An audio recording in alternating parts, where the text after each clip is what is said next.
ॐ नमो भगवते वासुदेवाय। अथ श्रीमन्महर्षिकृष्णद्वैपायनप्रणीतं श्रीमद्भागवतमहापुराणम्। अथ माहात्म्यद्वितीयोऽध्यायः। नारद उवाच वृथा खेदयसे बाले, अहो चिन्तातुरा कथं श्रीकृष्णचरणाम्भोजं स्मरदुःखं गमिष्यति। द्रौपदी च परित्राता येन कौरवकश्मलात्, पालिता गोपसुन्दर्यः स कृष्णः क्वापि नो गतः। त्वं तु भक्तिः प्रिया तस्य सततं प्राणतोऽधिका, त्वया हूतस्तु भगवान् याति नीचगृहेष्वपि। सत्यादित्रयुगे बोध वैराग्यौ मुक्तिसाधकौ, कलौ तु केवला भक्तिर्ब्रह्मसायुज्यकारिणी। इति निश्चित्य चिद्रूपः सद्रूपान् त्वां ससर्जः, परमानन्दचिन्मूर्तिः सुन्दरीं कृष्णवल्लभां। बद्ध्वाञ्जलिं त्वया पृष्टं किं करोमीति चैकदा, त्वां तदा ज्ञापयत्कृष्णो मद्भक्तान् पोषयेति च। अङ्गीकृतं त्वया तद्वै प्रसन्नो भूद्धरिस्तदा, मुक्तिं दासीन् ददौ तुभ्यं ज्ञानवैराग्यकाविमौ। पोषणं स्वेन रूपेण वैकुण्ठे त्वं करोषि च, भूमौ भक्तविपोषाय छायारूपं त्वया कृतं। मुक्तिं ज्ञानं विरक्तिं च सह कृत्वा गता भुवि, कृतादिद्वापरस्यान्तं महानन्देन संस्थिता। कलौ मुक्तिः क्षयं प्राप्ता पाखण्डामयपीडिता, त्वदाज्ञया गता शीघ्रं वैकुण्ठं पुनरेव सा। स्मृता त्वयापि चात्रैव मुक्तिरायाति याति च, पुत्रीकृत्य त्वयेमौ च पार्श्वे स्वस्यैव रक्षितौ। उपेक्षातः कलौ मन्दौ वृद्धौ जातौ सुतौ तव, तथापि चिन्तां मुञ्च त्वम् उपायं चिन्तयाम्यहम्। कलिना सदृशः कोऽपि युगो नास्ति वरानने, तस्मिंस्त्वां स्थापयिष्यामि गेहे गेहे जने जने। अन्यधर्मास्तिरस्कृत्य पुरस्कृत्य महोत्सवान्, तदा नाहं हरेर्दासो लोके त्वान्न प्रवर्तये। त्वदन्विताश्च ये जीवा भविष्यन्ति कलाविह, पापिनोऽपि गमिष्यन्ति निर्भयं कृष्णमन्दिरं। येषां चित्ते वसेद्भक्तिः सर्वदा प्रेमरूपिणी, न ते पश्यन्ति कीनाशं स्वप्नेऽप्यमलमूर्तयः। न प्रेतो न पिशाचो वा राक्षसो वासुरोऽपि वा, भक्तियुक्तमनस्कानां स्पर्शनेन प्रभुर्भवेत्। न तपोभिर्न वेदैश्च न ज्ञानेनापि कर्मणा, हरिर्हि साध्यते भक्त्या प्रमाणं तत्र गोपिका नृणां जन्मसहस्रेण भक्तौ प्रीतिर्हि जायते कलौ भक्तिर्भक्त्या कृष्णः पुरस्थितः भक्तिद्रोहकराये च ते सीदन्ति जगत्त्रये दुर्वासा दुःखमापन्नः पुरा भक्तविनिन्दकः अलं व्रतैरलं तीर्थैरलं योगैरलं मखैः अलं ज्ञानकथालापैर्भक्तिरेकैव मुक्तिदा। सूत उवाच इति नारदनिर्णीतं स्वमाहात्म्यन्निशम्य सा सर्वाङ्गपुष्टिसंयुक्ता नारदं वाक्यमब्रवीत्। भक्तिरुवाच अहो नारद धन्योऽसि प्रीतिस्ते मयि निश्चला न कदाचिद्विमुञ्चामि चित्ते स्थास्यामि सर्वदा। कृपालुना त्वया साधो मद्बाधाध्वंसिताक्षणात् पुत्रयोश्चेतना नास्ति ततो बोधय। सूत उवाच तस्या वचः समाकर्ण्य कारुण्यन्नारदो गतः तयोर्बोधनमारेभे कराग्रेण विमर्दयन् मुखं संयोज्य कर्णान्ते शब्दमुच्चैः समुच्चरन् ज्ञानप्रबुध्यतां शीघ्रं रेवैराग्यप्रबुध्यताम्। वेदवेदान्तघोषैश्च गीतापाठैर्मुहुर्मुहुः बोध्यमानौ तदा तेन कथञ्चिच्चोत्थितौ बलात् नेत्रैरनवलोकन्तौ जृम्भन्तौ सालसावुभौ भगवत्पलितौ प्रायः शुष्ककाष्ठसमाङ्गकौ क्षुत्क्षामौ तौ निरीक्ष्यैव पुनः स्वापपरायणौ ऋषिश्चिन्तापरो जातः किं विधेयं मयेति च। अहो निद्रा कथं याति वृद्धत्वं च महत्तरं चिन्तयन्निति गोविन्दं स्मारयामास भार्गव। व्योमवाणी तदैवाभून्मार्षे खिद्यतामिति उद्यमः सफलस्तेयं भविष्यति न संशयः। एतदर्थं तु सत्कर्म सुरर्षे त्वं समाचर तत्ते कर्माभिधास्यन्ते साधवः साधुभूषणा। सत्कर्मणि कृते तस्मिन् सनिद्रावृद्धतानयो गमिष्यति क्षणाद् भक्तिः सर्वतः प्रसरिष्यति। इत्याकाशवचः स्पष्टं तत्सर्वैरपि विश्रुतं नारदो विस्मयं लेभे नेदं ज्ञातमिति ब्रुवन्। नारद उवाच अनयाकाशवाण्यापि गोप्यत्वेन निरूपितं किं वा तत्साधनं कार्यं येन कार्यं भवेत्तयोः। क्व भविष्यन्ति सन्तस्ते कथं दास्यन्ति साधनं मयात्र किं प्रकर्तव्यं यदुक्तं व्योमभाषया।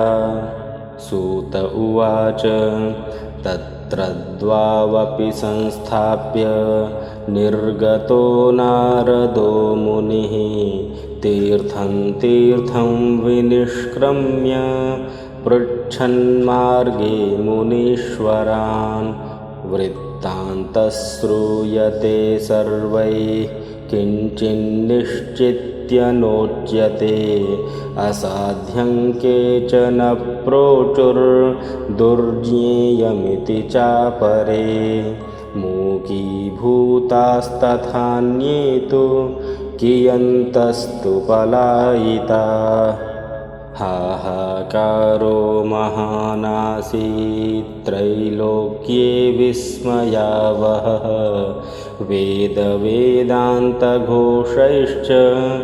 गीतापाठैर्विबोधितं भक्तिज्ञानविरागाणां नोदतिष्ठत्रिकं यदा उपायो नापरोऽस्तीति कर्णे कर्णे जपञ्जना योगिना नारदेनापि स्वयं न ज्ञायते तु यत् तत्कथं शक्यते वक्तुम् इतरैरिह मानुषैः एवं ऋषिगणैः पृष्टैर्निर्णीयोक्तं दुरासदम् ततश्चिन्तातुरस्सोऽथ बदरीवनमागतः तपश्चरामि चात्रेति तदर्थं कृतनिश्चयः तावद्ददर्श पुरतः सनकादीन्मुनीश्वरान् कोटिसूर्यसमाभासान् उवाच मुनिसत्तमः नारद उवाच इदानीं भूरिभाग्येन भवद्भिः सङ्गमोऽभवत् कुमारा ब्रुवतां शीघ्रं कृपां कृत्वा ममोपरि भवन्तो योगिनः सर्वे बुद्धिमन्तो बहुश्रुता पञ्चहायनसंयुक्ता पूर्वेषामपि पूर्वजा सदा वैकुण्ठनिलया हरिकीर्तनतत्परा लीलामृतरसोन्मत्ता कथामात्रैकजीविनः हरिशरणमेवं हि नित्यं येषां मुखे वचः अतः कालसमादिष्टा जरायुष्मान्न बाधते येषां भ्रूभङ्गमात्रेण द्वारपालौ हरेः पुरा भूमौ निपतितौ सद्यो यत्कृपातः पुरङ्गतौ अहो भाग्यस्य योगेन दर्शनं भवतामिह अनुग्रहस्तु कर्तव्यो मयि दीने दयापरैः अशरीरगिरोक्तं यत् तत्किं साधनमुच्यताम् अनुष्ठेयं कथं तावत् प्रब्रुवन्तु सविस्तरम् भक्तिज्ञानविरागाणां सुखमुत्पद्यते कथं स्थापनं सर्ववर्णेषु प्रेमपूर्वं प्रयत्नतः कुमारा ऊचुः मा चिन्तां कुरु देवर्षे हर्षं चित्ते समावह उपायः सुखसाध्योऽत्र वर्तते पूर्व एव हि अहो नारदधन्योऽसि विरक्तानां शिरोमणिः सदा श्रीकृष्णदासानाम् अग्रणीर्योगभास्करः त्वयि चित्रं न मन्तव्यं भक्तिमार्गदर्शनम् घटते कृष्णदासस्य भक्तेः संस्थापना सदा। ऋषिभिर्बहवो लोके पन्थानः प्रकटीकृता श्रमसाध्याश्च ते सर्वे प्रायः स्वर्गफलप्रदा। वैकुण्ठसाधकः पन्था स तु गोप्यो हि वर्तते तस्योपदेष्टा पुरुषः प्रायो भाग्येन लभ्यते। सत्कर्म तव निर्दिष्टं व्योमवाचा तु यत्पुरा तदुच्यते शृणुष्वाद्य स्थिरचित्तः प्रसन्नधीः। द्रव्ययज्ञास्तपोयज्ञा योगयज्ञास्तथा परे स्वाध्यायज्ञानयज्ञाश्च ते तु कर्मविसूचका। सत्कर्मसूचको नूनं ज्ञानयज्ञस्मृतो बुधैः श्रीमद्भागवतालापः स तु गीतशुकादिभिः। भक्तिज्ञानविरागाणां तद्घोषेण बलं महत् व्रजिष्यति द्वयोः कष्टं सुखं भक्तिर्भविष्यति। प्रलयं हि गमिष्यन्ति श्रीमद्भागवतध्वने कलेर्दोषा इमे सर्वे सिंहशब्दाद्वृका इव। ज्ञानवैराग्यसंयुक्ता भक्तिः प्रेमरसावहा प्रतिगेहं प्रतिजनं ततः क्रीडां करिष्यति। नारद उवाच वेदवेदान्तघोषैश्च गीतापाठैः प्रबोधितं भक्तिज्ञानविरागाणां नोदतिष्ठत्रिकं यदा। श्रीमद्भागवतालापात् तत्कथं बोधमेष्यति तत्कथासु तु वेदार्थः श्लोके श्लोके पदे पदे। छिन्दन्तु संशयं ह्येनं भवन्तो मोघदर्शना विलम्बो नात्र कर्तव्यः शरणागतवत्सला। कुमारा ऊचुः वेदोपनिषदांसाराज्जाता भागवती कथा अत्युत्तमा ततो भाति पृथग्भूता फलाकृतिः। आमूलाग्रं रसस्तिष्ठन्नास्तेन स्वाद्यते यथा स भूयः सम्पृथग्भूतः फले विश्वमनोहरः।